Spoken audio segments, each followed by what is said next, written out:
Okay. Are we ready, Ben? Yep. Yep.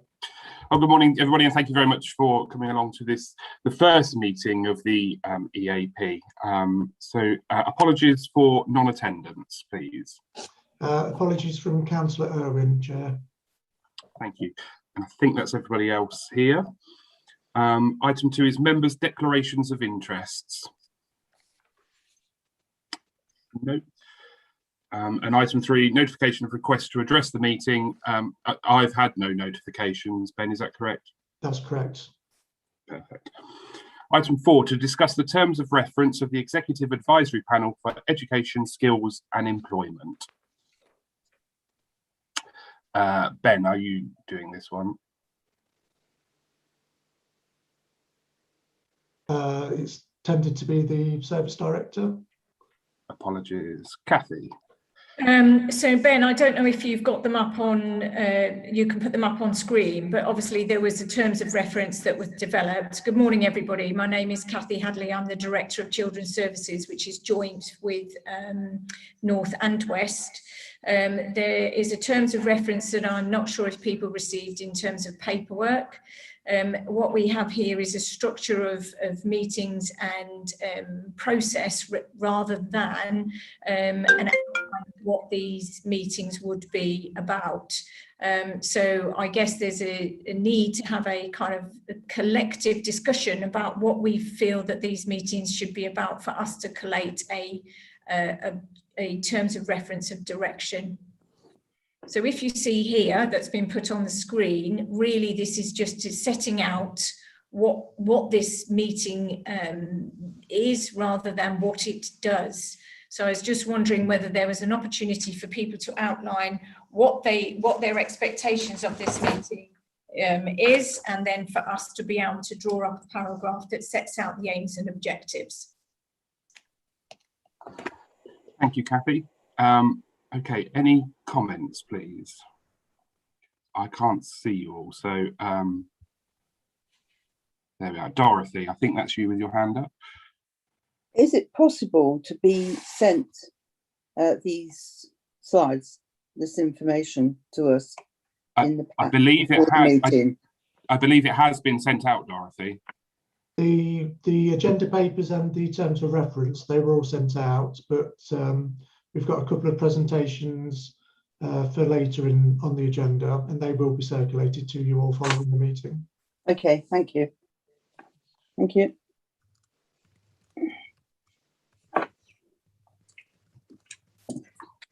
So are we all happy with the terms of reference? Yeah, I am. Yes, yep. Yes, Chairman.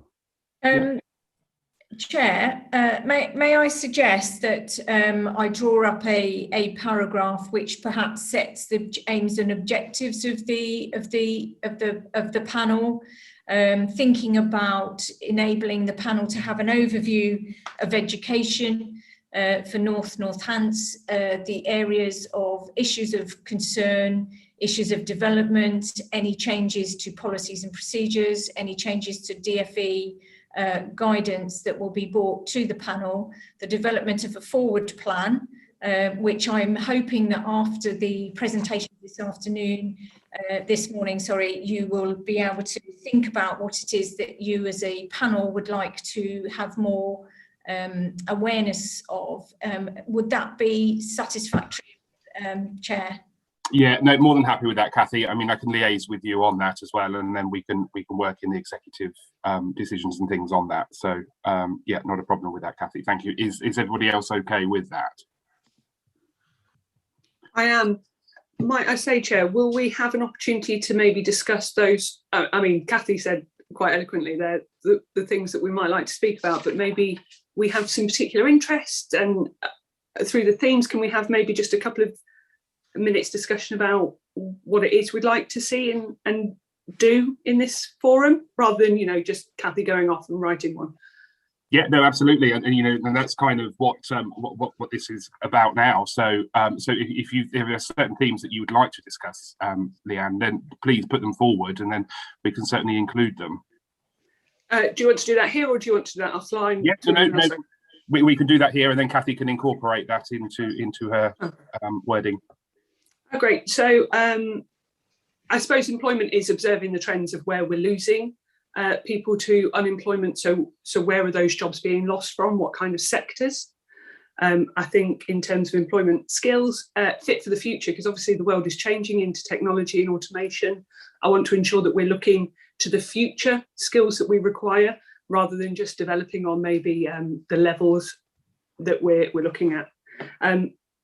Education, absent from school, I've got a particular interest in those that are absent from education. SEND provision, I know we're having a new sixth form centre built, but our younger years are actually not being facilitated.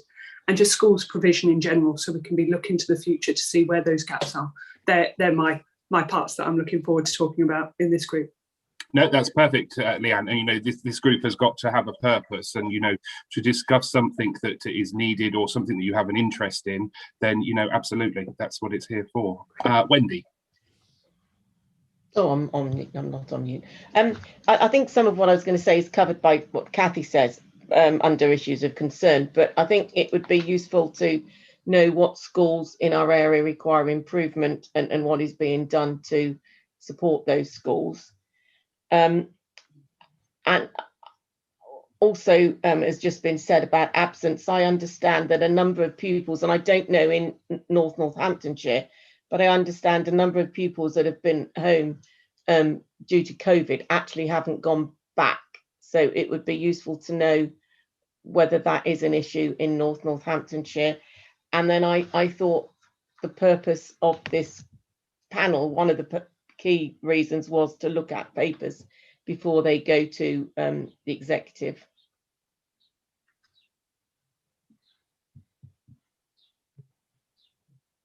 Thank you, Wendy. Yep. Dorothy. I'm wondering if we could actually look at how we can put speech therapists in schools for every school, not just primary, but also secondary, because to me that's been a massive issue with children being home for almost a year and no interaction with adults or other children. That's presented a massive problem in schools. I'd like to sort of maybe bring up about catch up on education for children who have missed out. What plans in Northants are we looking at to do catch up? And another area I'm particularly very interested in is children who are on free school dinners and falling behind with their education due to not accessing perhaps libraries and other activities which some children pay for to do, but these children can't afford to pay for them. So that's what I would like to see. Thank you, Dorothy. Yeah. Annabelle. Yeah, I think leading on a little bit from what Dorothy said, I think one thing that I've worked on a lot in the past is looking at mental health provision within schools for children. I've done a lot of work with the Young People's Counselling Service in Peterborough, and some of the work that they've been doing in terms of ongoing counselling to support mental health within schools has been absolutely invaluable. So that's certainly something that I would like looked at, please. Yeah, super.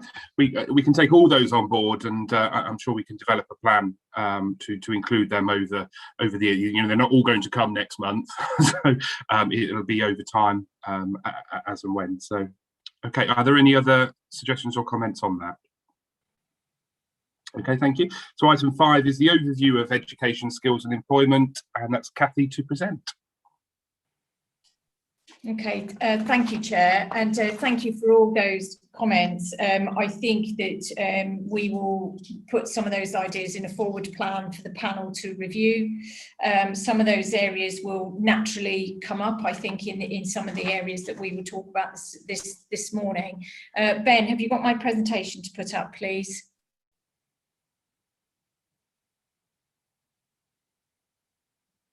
Thank you very much, Ben. Now, what I thought I would do is just set out the services that do sit within the Learning Skills and Education Service, and to give you an overview. One of the things that we probably also need to give you a view on, which I think we've touched upon, is the status of the schools that we have in North Hants, because some of the schools will be maintained so obviously under local authority, under council support and management, and some of them will be academies.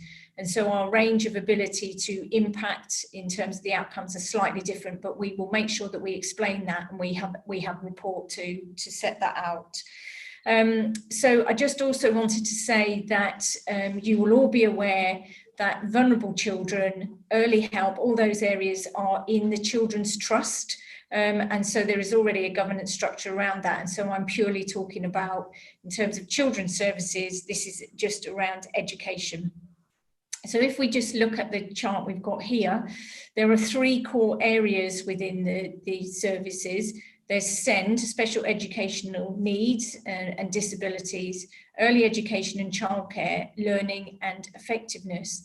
And within those, there are different services. So high needs funding, so all the funding that we get under the designated schools grant, and how we manage that for our special educational needs and disabilities services and children. We have a sensory impairment service, specialist support service, SEND statutory process, and educational psychology service. And I will in a bit go through what each one of those services does in a bit more detail. Early education and childcare, we have an early years improvement team that work with nurseries and early years care, and then business knowledge support services to support the families, but also the providers. We then have, in learning and effectiveness, education inclusion to ensure that children go to school, how we can support that. We have a virtual school. Now, the virtual school at the moment looks after children and has educational overview of those children who are looked after and in care. Now, obviously, there was a decision at the disaggregation of North and West and the disaggregation between the trust and the councils, that the virtual school remained within a council. And the North hosts that. The North has lead responsibility for that for both North and West councils. So the virtual school covers both. The virtual school has some extended duties which have just happened that we are looking at. And I would advise that on the forward plan, we put that extended duties on the forward plan for us to be able to report to you what that looked like and what that means. Then we have school standards, ensuring that schools are meeting the standard of education that we want them to. Those are the schools that need improvement and those in special measures, we support them, and we'll talk a bit more about those. And I think, again, somebody raised that is something I think we should bring a report here in terms of those schools that have been in special measures or requires improvement for some considerable time. What are we doing about that as a council? But equally, what is the Department of Education doing? And what is the role of the Regional Schools Commissioner in supporting that? And we can bring a report about that to this panel. Safeguarding in education, obviously safeguarding is everybody's business. And again, safeguarding in schools is high on our agenda. You will see there's been a lot in the press about particular websites about children feeling safe in schools. Ofsted have picked up going into schools and looking at whether children feel safe. And so we support schools where there have been identified issues and or where we feel that they need support. Then obviously we look at schools admissions and we make sure that we offer the placements that families and carers require. And then we have strategic schools planning. Where are the placements? Have we got enough in the right areas? Do we need more? And again, around the special educational needs, there are particular areas about how we place children and have we got enough placements. And again, that's an area that I think you will be interested in terms of the fact that there is a sufficiency issue for our special educational needs and disabilities children and where we place them. We go to the next slide. Might have probably. So this is just setting it out a bit more. SEND statutory process team, we assess, manage the assessments and placement of children 0 to 25 with special educational needs. We allocate funding to schools and education providers to ensure sufficient provision. SEND strategy, we make sure we're compliant in our SEND duties in terms of making sure that we meet the timeliness of plans. We ensure the sufficiency of educational placements. Sensory impairment is what it says. Specialist support, we make sure that the support the inclusion of children and young people at home and their educational settings to reduce the risk of exclusion. And then obviously we've got a provision of statutory psychological services. Go to the next slide. Early years and childcare, obviously we make sure there's sufficient placements. We ensure there is free provision for 2-year-olds and 3 and 4-year-olds, and we deliver funding entitlements to approved settings through the designated schools grant. Next slide, please. Learning and effectiveness, education inclusion. Again, it is what it says on the tin. We ensure that where pupils are excluded, they receive full entitlement. We support regular attendance. Somebody mentioned about attendance, particular attendance issues around COVID. Again, that's what this team will be doing. We have the virtual school, as I said, that their educational attainment progress of children who are in care, but there are some extended duties that we will bring to this panel.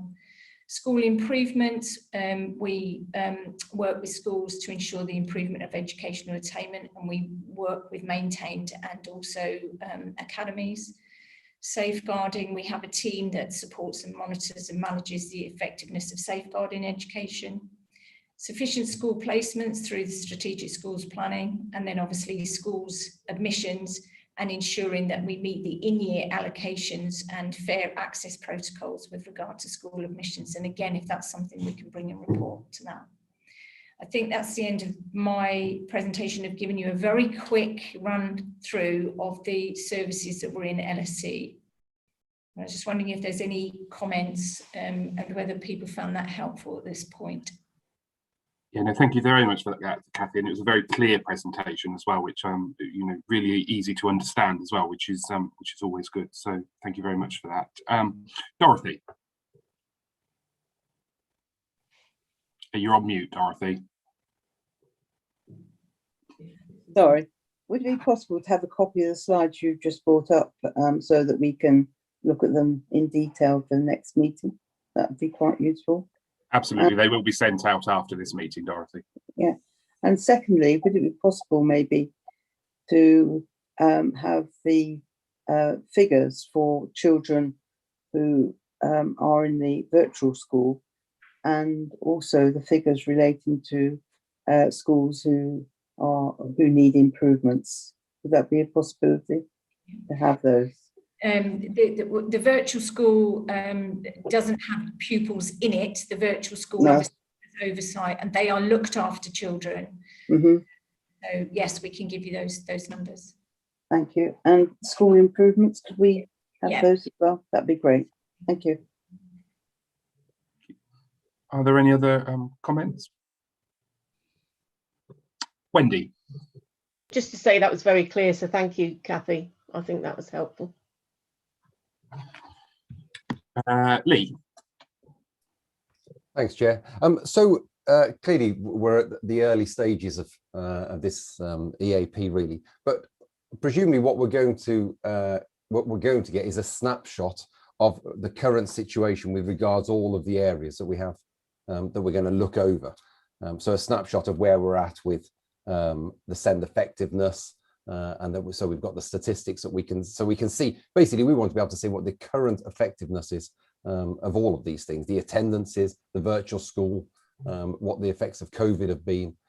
So we need to have a snapshot, don't we, of what the figures look like, how they've changed over the last year, and where there's room for improvement. I know they'll come from the executive, but we need to get a feel for what we're providing at the moment and what's working and what isn't. I'm sure that will come as time progresses. Yeah, absolutely, Lee. And you know, I think that's what it's there for. And yeah, that's what we will be giving. Yeah. Dorothy, did you have another question? Is your hand still up? You're on mute. Sorry, just a quick question. Is it also possible to ask how many speech therapists are going around schools to help children with language issues, please? Yeah. Chair, may I respond to those comments? Thank you. We absolutely will take you all through all the areas that Councillor Wilkes set out. Some of them are in different areas, and we will obviously, Councillor Maxwell, we would definitely be going through those figures. Some of it might be produced in particular reports around particular areas, so that you get a cohesive overview of what's happening. And I think that's definitely where we'd like the panel to have. It was difficult to know where we would start from, but we thought we would start by just setting out what the services are that we would be talking about. You will see from the next presentation from Anne-Marie Dodds, who is the Assistant Director for Education. Anne-Marie will begin to give you some of those figures and set out some of the challenges that we currently have and the work that we're doing, which I hope will then lead us to thinking about what are the things that we would like on the forward plan and what is it that you would like to see. Now, obviously, a lot of those things will be coming, you know, any reports into council will come here first. So we will obviously furnish you with those, but you also may have an interest in other areas. So thank you. That's great, Kathy. Thank you very much for answering that. And if there's no other questions or comments, then I guess then we move on to Anne-Marie. Thanks, Councillor Edwards. Ben, is it possible to have my presentation, please? Thank you very much. So I'm going to just run you through some of the new and emerging issues this morning. Again, as Kathy said, we've gone very broad brush on this as a starter, but I'm hoping that you'll be pleased as we go through that we're recognising some of the issues that you have raised. So just to put it into context as well, now that we are in Northamptonshire Council, we've got 142 schools, we've got 462 different early year providers. There's in the region of 50,000 pupils between 5 and 18 on roll. We have a number of pupils with high needs that are in mainstream, so not all of our children with high needs are in specialist provision. We do have 2,500 children currently who have education, health and care plans. And there's the first answer this morning. We have 1,020 pupils directly working with the virtual school at present. That is across North and West.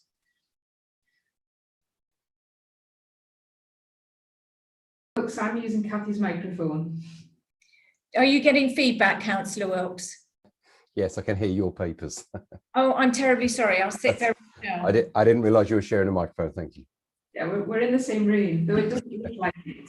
We're on the opposite sides of the desk. And some of the other challenge, obviously, is the dedicated schools grant and all that comes with that. Next slide, please, Ben. So the key areas of focus, I think, and the key priorities for me, for the department, are special educational needs, picking up on some of the issues that you have raised.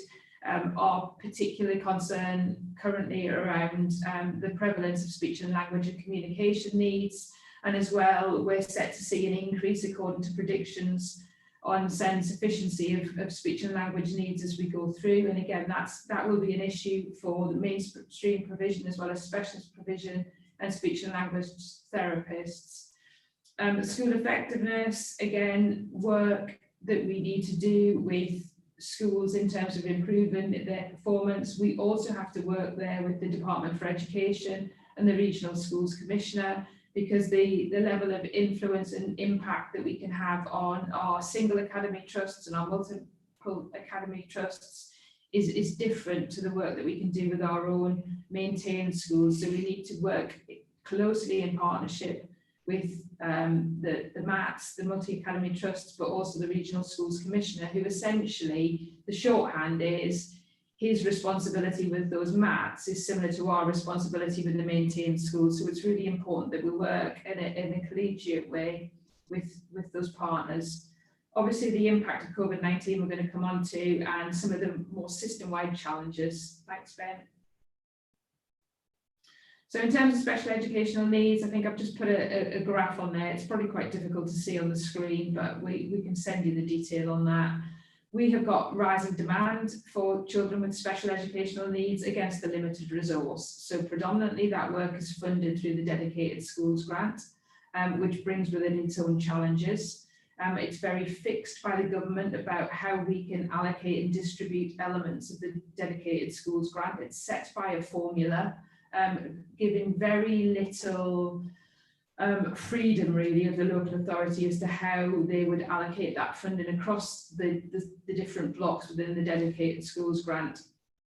We've seen an increase in caseloads in the region of 400 on practitioners within our education, health and care team. Just to put that into context for you, nationally, one would recognise 200 as a regular caseload. So our caseloads are double that you would ordinarily see. So one of the challenges that I have looking across the education directorate is to understand where we can use resource from different areas. Maybe there are things that we have been doing in the past that we need to stop doing because we need to put more resource into education, health and care to make sure that those caseloads are manageable. But also the challenge for me is I need to galvanise the sector, the school sector, about doing some of that work prior to children being assessed for education, health and care plans. So how we work with the sector is going to be a challenge, and how we influence that. Excuse me. Pressure on high needs. I think at the end of the last financial year, and we're waiting for that signed off now through the schools forums next week, there was a circa 4 million overspend on the high needs block. So pressure on the schools forum. The government are aware of this. It's a national issue. In context, the Northamptonshire picture is a lot more favourable than others, but it's never comfortable to be sitting on a 4 million deficit in your budget at the start of the financial year. So there are challenges, and again, they link back to the challenges in education, health and care plans and the work line and the baseline. You can see from the graph that our demand is going up. Our budget, unfortunately, is not going up in line with demand. But again, it's a national issue, but we need to look locally at how we might fix that. Part of how we might look at that is the sufficiency of support, and that support is support within schools, mainstream schools. How we might work differently with those children. It is around behavioural support, it's about the provision of therapies, it's about the provision of some of our health services. So one of the issues we've got to address that is we've just sat for the first time this week with an executive group that will look at SEND, all things SEND, and how we manage that across the partnership, because we cannot, Northamptonshire Council alone cannot manage and address the challenge on support. We need strong partnerships and effective intervention from our health partners, from our social care partners, from schools, and communities, and the community and voluntary sector as part of that as well. And then of course, the other challenge that we have is a SEND inspection. There will be a new inspection framework from Ofsted. We don't know what's in that.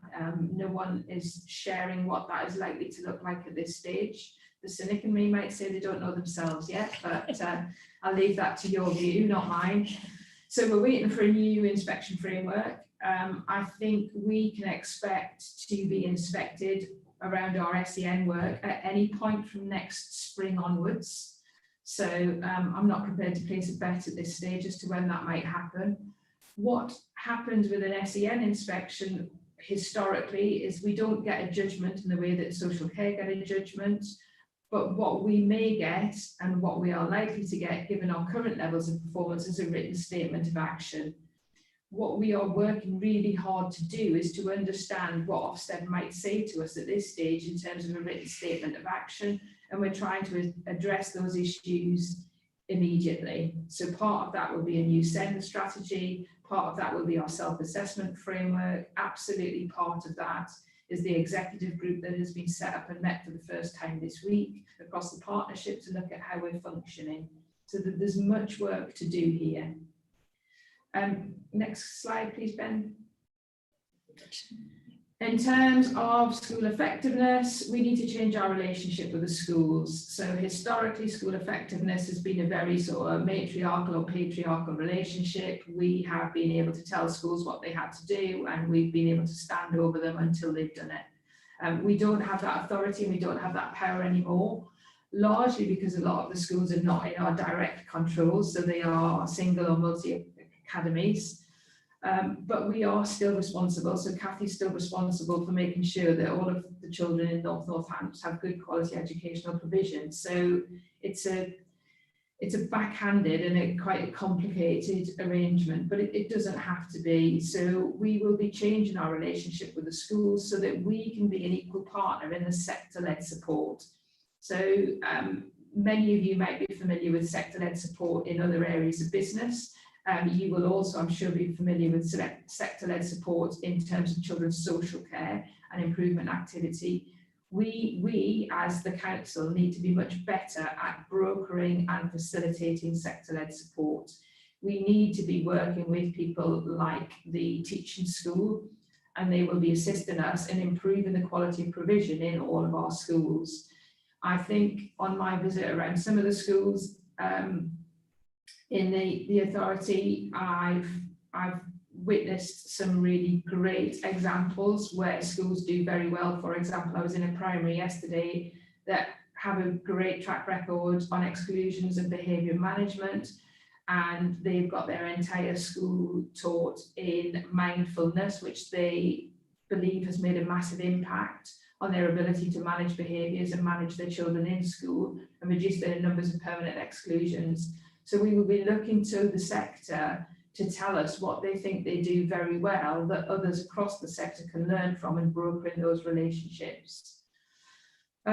We also have changing financial arrangements. So again, how we are funded and what that looks like and what that will bring to it in terms of what we provide for the schools for free, which many of the local authorities charge for. So there is much to change around the business elements, so charging, funding, provision of services that are free, provision of services that are charged for. So that also needs a significant overhaul. Thanks, Ben. So system challenges. So the big ticket items really that don't fall naturally in one element of the service are an example, the availability and cost of alternative education provision. So when our children can, for whatever reason, usually around exclusion, can't be educated in the setting where they've started their school journey, we need to look at alternative provision. We have some challenges with our alternative provision because we've been heavily reliant at secondary level in a single provider. That single provider doesn't always meet all of the needs for all of our children. And if we have a challenge with that provider, then we have a challenge for very many of our children. So we need to address that. We also need to look at the cost of alternative provision and how we manage the contract. So we've started to do some work now with contracting with alternative provision providers to ensure that we're holding the child at the centre of this decision making, and we're not defaulting to one provision because we've always used that one provision. So we're trying to make much more sympathetic and much more child level decisions about provision of education that works for the child, not provision of education that just works for the authority. And as Kathy's already mentioned, and something that we do want to bring back to you is the changes of roles and responsibilities to the virtual school. That was new guidance that just came out from the Department for Education last week, I think, or certainly in the last week and a half. And we need to understand what that means. because you will be unsurprised to hear, I'm sure, that we've got changes to our responsibilities, but we've got no additional cash to support that. So again, that brings with it its own challenges. I think I'm done, but I'm happy to take any questions.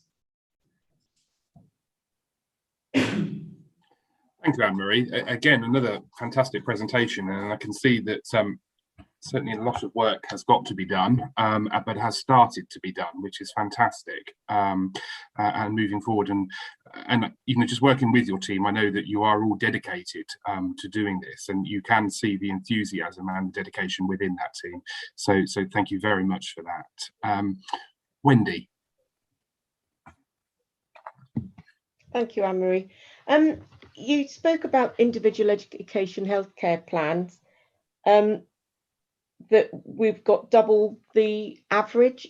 Is that unique at the moment across North Northamptonshire, or is that COVID related and the increase in education healthcare plans have gone up across the country? So there's a couple of elements to that. So the caseloads of individual practitioners is probably not unique, can't get my words out, not unique to North Northamptonshire. I think part of the answer to that is structural, about where we're spending our resource and whether we're focusing primarily on our statutory business or whether we're focusing, as I alluded to. We are doing some work that is not statutory, and I'm absolutely not, so don't take this the wrong way, that I'm just bound by statutory work and to the exclusion of all else. But I do think there are some resources within the system that we need to move around, and we need to restructure and rebalance where we're allocating our resource. So for example, currently I'm in the process of moving some of our practitioners from the early intervention team who have caseloads of circa 30 and do work with children in schools, but I'm having to move some of that resource to the statutory part of the business, which is education, health and care plans, to ensure that we can bring those caseloads down to a manageable level, which will give ourselves an opportunity to catch up with ourselves and to make sure that our education, health and care plans are delivered on time. Now, in terms of numbers of education, health and care plans with the local authority, Northamptonshire as a county always had slightly below the national average of numbers of education, health and care plans, which we can pat ourselves on the back for that, but also we can ask the question, if we are below the national average, what about those children that aren't on education, health and care plans, that want to be on education, health and care plans? So my cynical self says, can we just have a real overhaul about everything that's going on with high needs funding, with SEND support in schools, with education, health and care plans, to make sure that our children who require additional support are receiving support in the correct manner, with the correct oversight and the correct engagement of other partners into those plans, to ensure that we're meeting the outcomes of the child, and that we're not artificially providing data and figures and access and spend, that they're holistic, we can understand the whole picture at the same time and have a degree of confidence that our children are in the right part of the system with the right sort of support. So, I mean, there were short questions, Councillor Brackenby, but a very long answer, but I hope it's context to understand the challenge. Yeah, very, thank you. And then just very quickly, you talked about the additional roles and responsibility for the virtual school. Will that include children in need? I mean, Do you want me to pick that up? Yeah, Kathy's going to pick that up. No. What it includes, the extended duties around any child who has a social worker. So it will be children in need who are in our safeguarding teams, but not children who are in early help if they don't have a social worker. Thank you. And looking at the duties currently, it looks more like a strategic role, having an overview and oversight of the provision of services for that group of children, rather than the way the virtual head works now, looking at very much at individual children and individual educational attainment. And we'd be more than happy to bring a more detailed report for you to be able to understand what that is, because I think we need to manage expectations that it isn't the same role as it would be for looked after children. Thank you, Kathy. Thank you. Leanne. Hello, thank you. Part of me thought, and you're the professionals in this, that maybe having double the average on the care plans actually could be good, that we have those staff that actually are identifying needs early and looking to get support in. My question is around what are we doing with other sectors? And I know you did speak about this, but to get upstream, so before they come into education, that kind of birth to two, that crucial window, what are we doing as a council to get upstream with other sectors? I'm guessing that would fall to health in the first instance, because that's, your home visitors, those kind of things, before they come into the nursery setting around 2 years old. What are we doing to get upstream of these issues? So in part, in terms of provision, obviously the guidelines around identification of needs and SEN, we wouldn't be doing 0 to 2 anyway, because those children don't receive diagnosis generally until they're 3-year-old.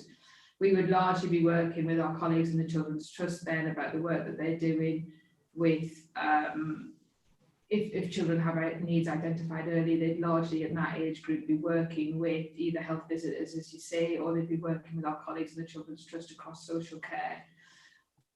We do a lot of work. We do have SEN advisors that work with the early years settings as well. So if we're talking about children under 5, we have a similar arrangement, and I say a similar arrangement because we've just recently made some structural changes, but our early years advisors will be working with our school effectiveness team, so they will come under the same line management. Historically, they've been separate, and early years have been different and special, I think, to the rest of the school effectiveness. But actually what we're trying to do is to make sure that any work that we're doing in terms of support and learning for settings and people in identifying needs and knowing how to work with some of these children is being done through that school effectiveness route. But we do work with childminders and settings and all of the under 5 sector in terms of identifying those children, so that we understand that those children are having their needs met individually at the earliest possible opportunity. But largely, I guess, I'm not familiar in Northamptonshire who is holding the contract for health visiting and school nursing, but a lot of that work will fall to that contract, and I think it's public health. Yeah. And I think it's a very valid question, and I think it's one that, as Anne-Marie set out, we had our first SEND board with all partners across the system to the table, and I think it is part of that work, to the work that goes on, how effective is it, and are we getting ahead of some of the issues and managing them appropriately, so that children, young people and their families get the earliest help at the earliest possible point. And that is something I think as a system and with partners we really need to look at, and that's part of the SEND assessment that we will be doing, to really look at our performance in those areas and to have those questions. So I think that's a very valid question. I understand, sorry, just to come back very quickly on that, thank you for your responses. I completely understand that we don't look at getting any kind of diagnosis until later on. I fully understand that. I think with the loss of many children's service settings, we have less opportunity to observe potential ACEs happening in young people's lives. So we are waiting then for ACEs to be identified potentially by medical, through injury, through police. Poverty is a risk factor. So I think I'm looking for, we understand that some ACEs can then impact on SEND need at a later date. And I just want to know, can we get upstream to maybe have like a risk factor on each young person to see how we can intervene early? So yeah, I understand that. Thank you. Dorothy. My question, Anne-Marie, is, good morning, is relating to children. It follows up from this actually. So children who are coming out of reception, going into year one, as it seems that if they have what's at the moment in reception, they have one-to-one help through a TA. When they go into year one, or into, not year one, sorry, into reception, and then go on to year one, what happens is that at the present moment, I gather that they have to the school has to reapply for the funding to get TAs to work with these individual children which have already had it. That means that if they're starting in September into reception or year one, that it could take up to 3-6 months before the funding comes through for TAs to work with these children. And in some cases, one example is 3 children going into reception who require this will have no TAs in September to help them. Therefore, a teacher is left with having to sort this out. What are we able to do to ensure that the funding mechanism comes through before September when they actually start in the next year? Thank you. Okay, so there's a couple of challenges there, and you raise a valid point, obviously. We need a full review of high needs funding, because having spoke to a number of teachers, both through head teacher briefings, but also having been out to schools and met with some head teachers, the sector are telling me that our arrangements around high needs funding and the distribution and the access to high needs funding is just not working. So actually we must review that. So in part, you know, the argument or the position that my colleagues have told me here in Northamptonshire is that we can't possibly fund places in schools for September because teachers don't possibly know what's going to come through the door in September. Now, that's not a view that would be shared by teachers, particularly teachers who have had those children, you know, in July, who then come back in September. And if there was an issue in July, then inevitably there's going to be that same issue or a similar issue in September. So I think the short answer is we are reviewing, I am reviewing the system of high needs funding, but that will be a system that looks and will be reviewed at the same time as what we're doing around education, health and care plans, and what we're doing in terms of SEN support in schools. Recently, Kathy and I spoke to a colleague in a neighbouring authority around all things SEND and took some experience. They're an authority that perform very well around SEN, and one of the ideas I think that I floated with some head teachers and colleagues in Northamptonshire recently is whether our high needs funding panel is chaired by an officer from the local authority, but is made up beyond that with specialists from schools who understand the needs in school and what is required, what is good to try and what they should try and what they shouldn't try. So again, that will support us in 2 ways. It will mean that the schools feel like they've got more of a say and more control over high needs funding and their access to it, so that it's been spent in the right places at the right times. But also from a sector-led improvement perspective, once you have a group of professionals in a room together who are sharing ideas about how they may approach different challenges or different behaviours and things that they may try and may not try, they will start to learn from each other about how they can approach and address some of those issues. Now, I think that's a really great idea. I might be biased because it was my idea, but I want to try it. And so I think my approach that my colleagues will learn here is I want to go out and I will try things and then write about them as we're trying them, not spend 6 months writing about it and thinking about it and then think about trying it when we think we've got the paperwork right. So forgive me that we're going to try some of these things and then I'm going to talk to you as we're going about them rather than wait and write about it and delay. So I'm a woman for action, not chat, I'm afraid. And just quickly, is there any chance maybe in the meantime you actually doing this, that some funding could go to these schools with these children so that they don't miss out in the first term in September of not having the support that they've had for the past year?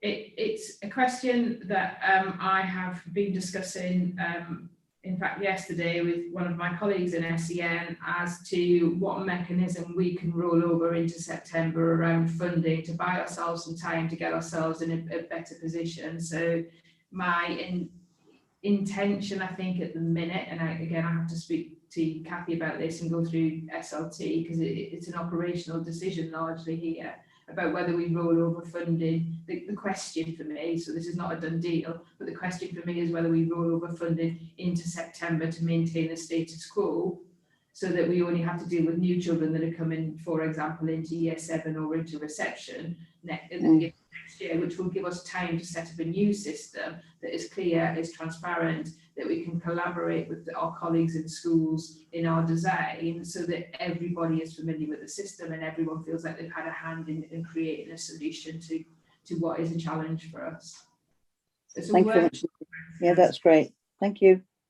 Superb, and thank you, Anne-Marie Dodds. And you know, it is refreshing to hear that you kind of just get on with it and then, you know, write the report. And I think that's absolutely the right way to go about it. So thank you for that. Are there any other questions or comments? No, thank you very much for that one. Next we have forthcoming executive papers. Kathy.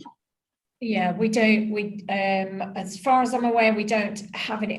There are a couple of schools admissions papers that are coming through my SLT today that are already on the forward plan, I think, Ben, aren't they? So they were too late. This panel kind of wasn't in tune with the structure.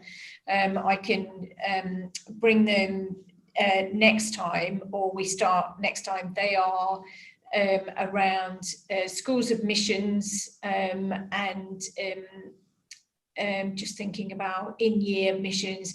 They are annual reports. There's been a little bit of a change from the government that just updates that report, but it's not what I would call a massive issue. It's probably more for information because it's government directed.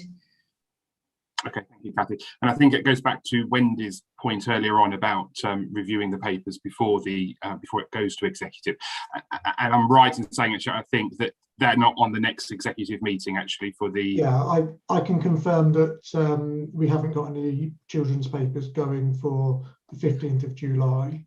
The next forward plan which will be issued next week, and there are a couple of items which will be going on to the forward plan for the 5th of August meeting, the meeting that's been postponed from the 29th of July.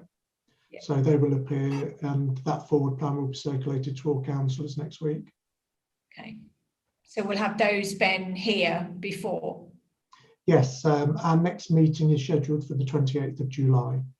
So there's time to consider them at this meeting and to feed into the executive for the 5th of August. So this meeting's a week in advance of that executive meeting.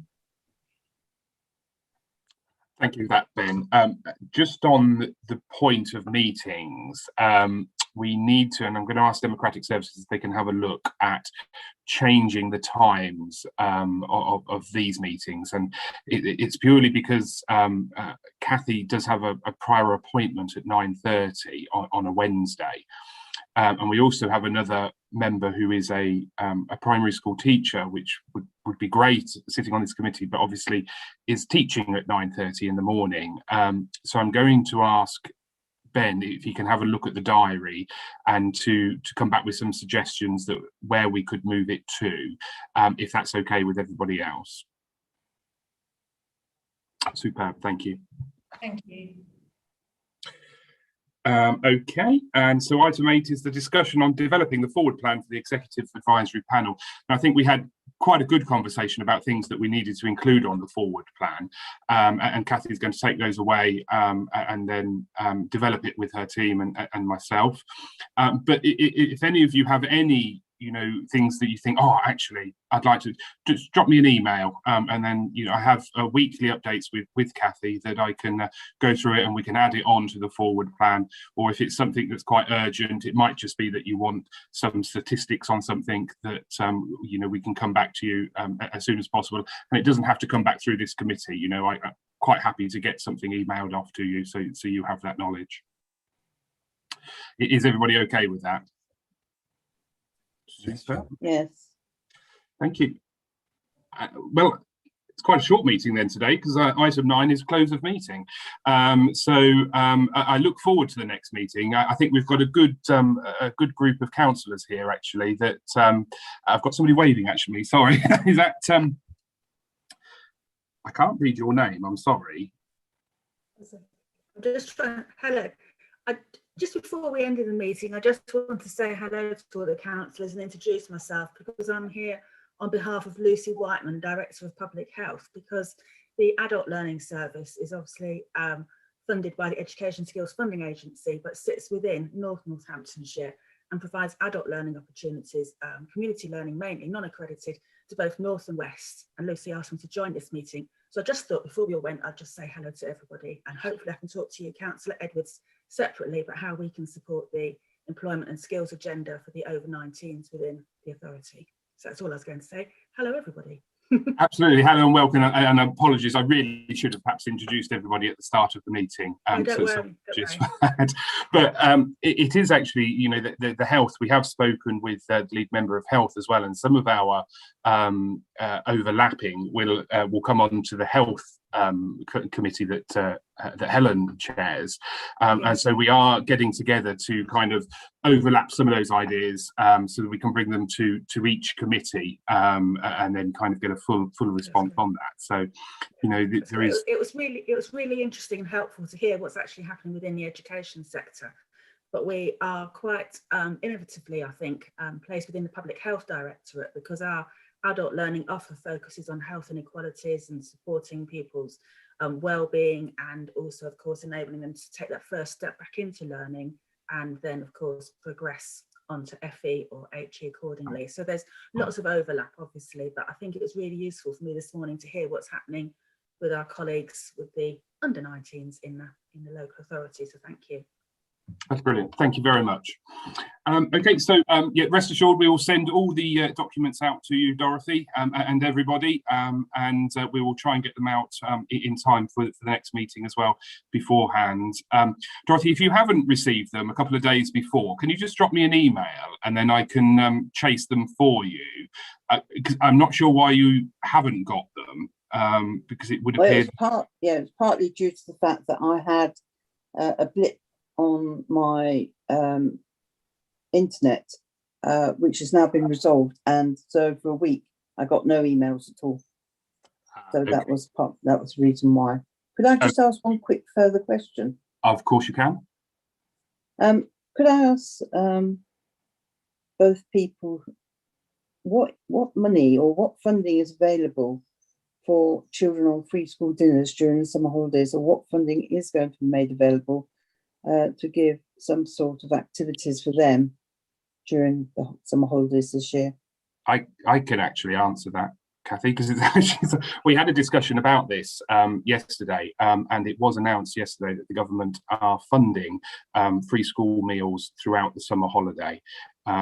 We currently have over 9,000 children which are registered for free school meals in the north, but it will be fully funded for this summer holiday, and then we will look to what we are doing moving forward after this summer holiday, because obviously it wasn't something that was provided pre-COVID, and of course the money has to come from somewhere to fund it, but the government are funding this summer holiday.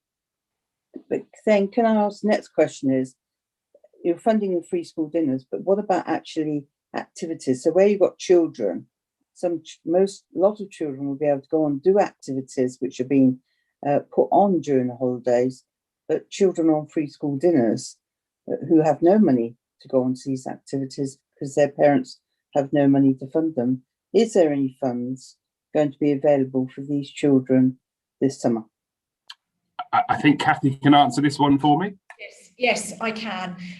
So there is a DFE programme which is called the Holiday Activity and Food Fund. That was run at Easter. It will be run again in the summer, And so we are very much involved in that, and we are providing free places to children on free school meals to access the holiday activity and food schemes. So the schemes actually provide some activities. They provide some learning and education about health and well-being, not just for the child, but also for parents. And the leaflets that go out also have cooking recipes, etc., etc. They were well attended in Easter. Some of those, obviously, because of COVID and various other things, were online. Others were face-to-face. We have enough finance to provide, I think it's about 4 weeks worth of activities during the summer. And we've just gone out to tender for that in terms of providers and working with schools, but we will absolutely be providing that. Now, there are people who can pay to attend, which also then support the activities. So it isn't just, because obviously what we don't want to do, we want equality, but we also don't want to stigmatise children on free school meals. And so it is open for anybody to access this programme. But if you're on free school meals, you do get the place for free. And is there, can I ask a question then? Is there any funding in relation? I mean, I was informed through Joe Bailey, who is on North Northants Council, that there was funding to help children, as you just said, accessing already funded courses. But it's how do you access that funding to enable those children to participate in activities for children? How will, so if Joe Bailey says this funding should have come through last week and it hasn't, how are we going to know when it's going to come through, and how do we access? Apologies, we're having some connection issues. We're not hearing what you just said. Right, sorry, my question I is, think we've lost Kathy as well now, actually. Is it perhaps an appropriate moment? Yeah, to absolutely. take further questions outside of the meeting? Yeah, Dorothy, do you want to just pop your email on an email question to us, and I can copy everybody into that reply if they would like the answer. So, and we'll get that answer for you. thank you. Thank you. Apologies, sorry about that. We couldn't hear anything. I'm assuming, Councillor Evans, you saw. Yeah, I think you've got a bit of feedback in One Angel. Sorry. I think we're about there, weren't we? I think we are. Yeah, Kathy, I'll drop you a line later, just regarding Dorothy's question, and then we'll send a response out to them. So thank you once again, everybody, for attending today's meeting, and I look forward to seeing you all soon. Thank you very much. Bye-bye. Thanks, Scott. Thanks, Chair.